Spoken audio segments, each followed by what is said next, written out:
आज हम स्टार्ट करेंगे एनसीईआरटी 11th क्लास की फिजिक्स। इसमें हमारा फर्स्ट चैप्टर है फिजिकल वर्ल्ड। अब देखिए अभी हमारे सब्जेक्ट फिजिक्स का स्टार्टिंग हो रही है और इसका पहला चैप्टर है। तो इसमें हमें इसका जनरल इंट्रोडक्शन दे रखा है फिजिक्स के बारे में कि हम फिजिक्स के अंदर कौन कौन सी चीज़ें पढ़ते हैं और फिजिक्स को किस तरह डिफ़ाइन किया जाता है।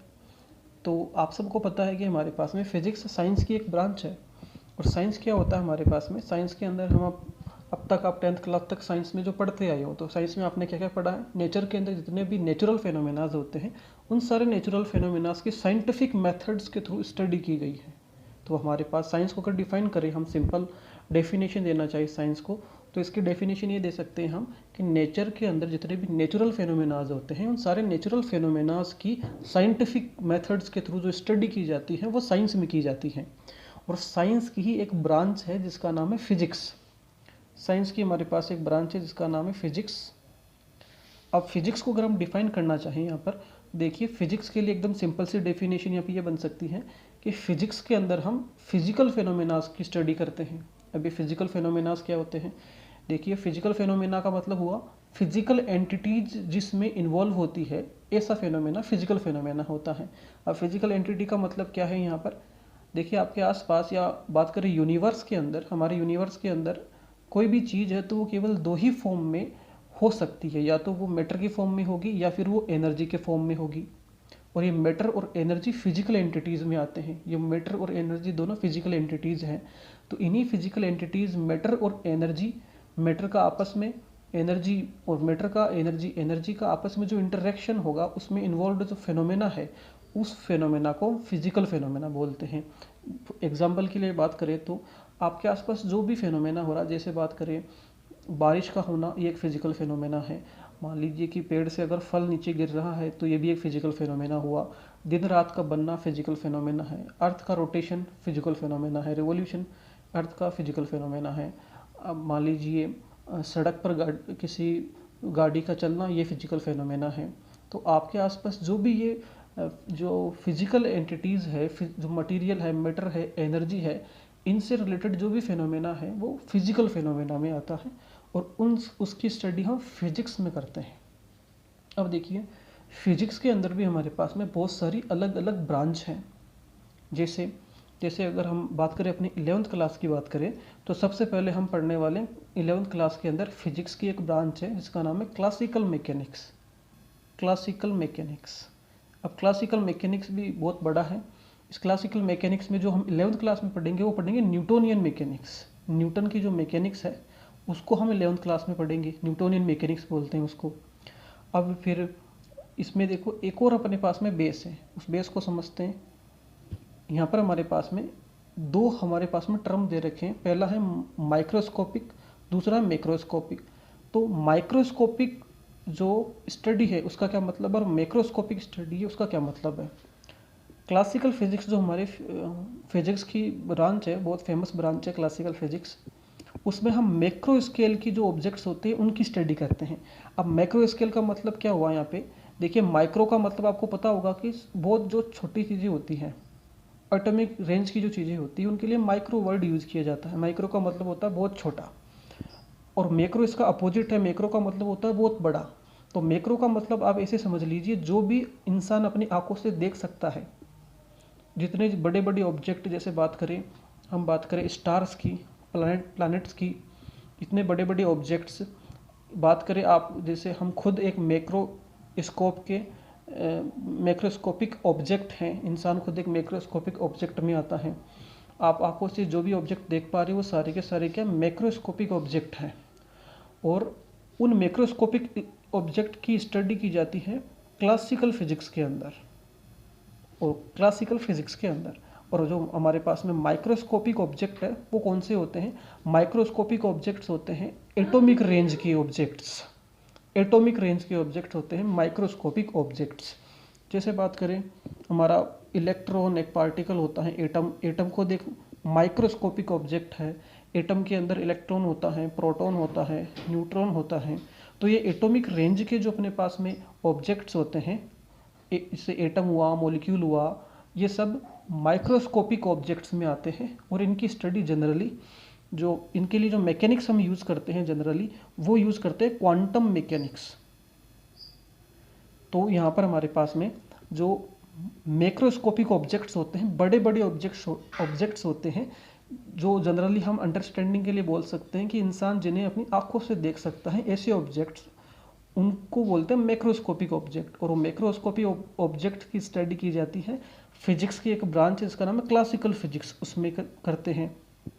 और जो माइक्रोस्कोपिक रेंज के ऑब्जेक्ट होते हैं, माइक्रोस्कोपिक मतलब बहुत छोटे छोटे एटॉमिक रेंज के ऑब्जेक्ट होते हैं, उनकी स्टडी हम करते हैं क्वांटम मैकेनिक्स के अंदर। उनके लिए जो मैकेनिक्स यूज़ करते हैं वो क्वांटम मैकेनिक्स है।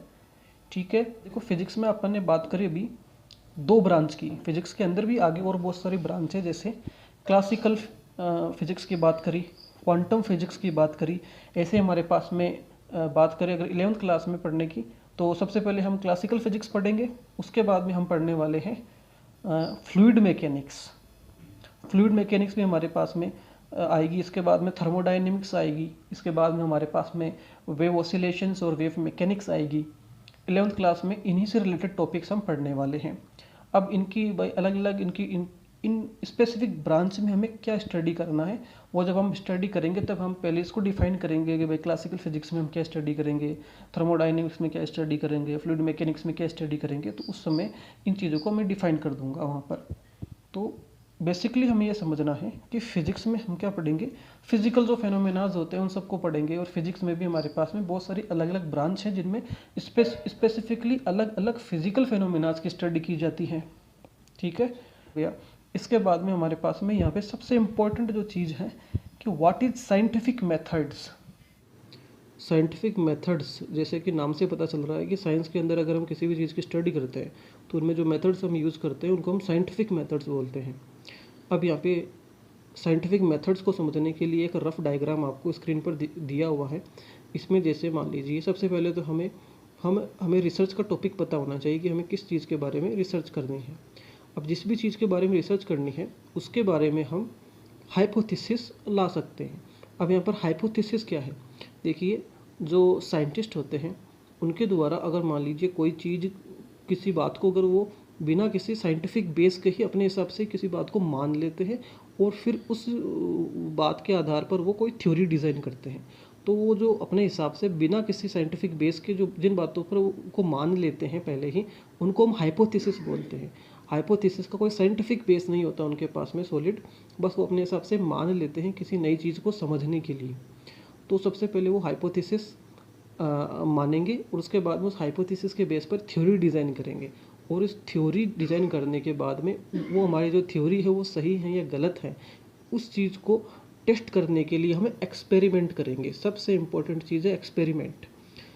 सबसे पहले देखो हमने हाइपोथेसिस करी, हाइपोथेसिस के बाद में हमने थ्योरी डिज़ाइन करी उसके बेस पर, और उस थ्योरी को टेस्ट करेंगे एक्सपेरिमेंट से। अब हमारी थ्योरी के हिसाब से जो रिजल्ट आने चाहिए थे वही रिजल्ट अगर एक्सपेरिमेंट्स परफॉर्म करने के बाद आते हैं तो इसका मतलब हमारी जो थ्योरी है और हमारी जो हाइपोथेसिस थी वो सही थी। और अगर हमारे पास में रिजल्ट, अगर हमारे एक्सपेरिमेंटल रिजल्ट कुछ अलग आते हैं और हम हमारी हाइपोथेसिस के हिसाब से रिजल्ट जो आने चाहिए थे या थ्योरी के हिसाब से जो रिजल्ट आने चाहिए थे वो एक्सपेरिमेंट के हिसाब से नहीं आए, तो हमारी थ्योरी में कोई ना कोई कमी है या हमारी थ्योरी गलत होगी। तो ये एक तरीके से साइंटिफिक मेथड से वर्क करने का तरीका है। बहुत बार ये भी होता है हमारे पास में कि हम पहले एक्सपेरिमेंट करते हैं और एक्सपेरिमेंट करने के बाद में हम थ्योरीज या लॉज बनाते हैं। जैसे आपको पता होगा थर्मोडायनेमिक्स हमारे पास फिजिक्स की एक ब्रांच है, वो फिजिक्स की जो थर्मोडायनेमिक्स ब्रांच है वो एक्सपेरिमेंटल फिजिक्स है, एक्सपेरिमेंटल डाटा पर डिपेंडेंट फिजिक्स है। हम उसमें एक्सपेरिमेंट करते हैं और उन एक्सपेरिमेंट के रिजल्ट्स को ही हम एक लॉ बना देते हैं, तो वो एक्सपेरिमेंट करने के बाद आई है। जबकि यहाँ पर हम जो चार्ट देख रहे हैं उसमें पहले हमने क्या करी, हाइपोथेसिस करी, थ्योरी बनाई और उसको फिर एक्सपेरिमेंट करके टेस्ट किया हमने कि वो सही है या गलत है, इस तरह से। अब इसके लिए हमारे पास एक एग्जांपल है, उससे इसको और थोड़ा समझ लेते हैं। आपको पता होगा एटम की डिस्कवरी जॉन डाल्टन नाम के एक साइंटिस्ट थे, उन्होंने करी थी 1803 के अंदर। उसके बाद में हमारे पास एक साइंटिस्ट हुए थे 1904 के अंदर, जे थॉमसन, जिन्होंने इलेक्ट्रॉन की डिस्कवरी करी थी। 1904 के अंदर जे थॉमसन ने एक मॉडल दिया था जिसका नाम था हमारे पास में थॉमसन का एटॉमिक मॉडल। उस एटॉमिक मॉडल उन्होंने एक हाइपोथेसिस करी, उसके बेस पर अपना एक मॉडल बनाया। अब उन्होंने जो अपना एक मॉडल बनाया उसको हमने फिर एक्सपेरिमेंटली उसका टेस्ट किया। एक्सपेरिमेंटली टेस्ट 1911 के अंदर रदरफोर्ड नाम के एक साइंटिस्ट थे, उन्होंने एक्सपेरिमेंट किया था। और उस एक्सपेरिमेंट के जो रिजल्ट थे वो जे थॉमसन का जो परमाणु हमारा या एटॉमिक मॉडल था हमारे जे थॉमसन का, उस एटॉमिक मॉडल के हिसाब से जो रिजल्ट आने चाहिए थे वो रिजल्ट एक्सपेरिमेंट के हिसाब से नहीं आए। तो फिर जो हमारे पास में जे थॉमसन का एटॉमिक मॉडल था वो फेल हो गया या रिजेक्ट हो गया, यानी एटम की जो स्ट्रक्चर थी उसको जे थॉमसन का जो मॉडल था वो एक्सप्लेन नहीं कर पाया। इसलिए फिर ये हमारे पास में जो इनका मॉडल था वो फेल हो गया, क्योंकि एक्सपेरिमेंटल डाटा से इनकी थ्योरी के हिसाब से जो मॉडल था उसके हिसाब से जो रिजल्ट आने चाहिए थे वो रिजल्ट एक्सपेरिमेंट के हिसाब से जो एक्चुअल में रिजल्ट आ रहे थे उनके साथ मैच नहीं हुआ। रदरफोर्ड का जो एक्सपेरिमेंट था उसका सेटअप आपके बुक में दे रखा है, वो कुछ इस तरह का है। तो इस तरह से हमारे पास में साइंटिफिक मेथड्स इनको बोलते हैं। इसी तरह से हमारे फिजिक्स में और साइंस में साइंटिस्ट वर्क करते हैं। सबसे इम्पोर्टेंट है थ्योरीज डिज़ाइन करो, मैथमेटिकल उनका एक वेल डिफाइंड प्रूफ होना चाहिए, और सबसे इम्पोर्टेंट एक्सपेरिमेंटली वो सही होनी चाहिए। एक्सपेरिमेंटल डाटा से थ्योरी के डाटा अगर मैच होते हैं तो थ्योरी सही है, अगर मैच नहीं होते तो थ्योरी में कोई कमी है या थ्योरी हमारी गलत है। तो इस तरह से ये सब साइंटिफिक मेथड्स हैं, साइंस के अंदर चीज़ों की स्टडी करने के मेथड्स हैं जिनको हम साइंटिफिक मेथड्स बोलते हैं। आज इस वीडियो में हम इतना ही पढ़ेंगे, आगे का चैप्टर अगले वीडियो में कंप्लीट करेंगे हम। Thank you.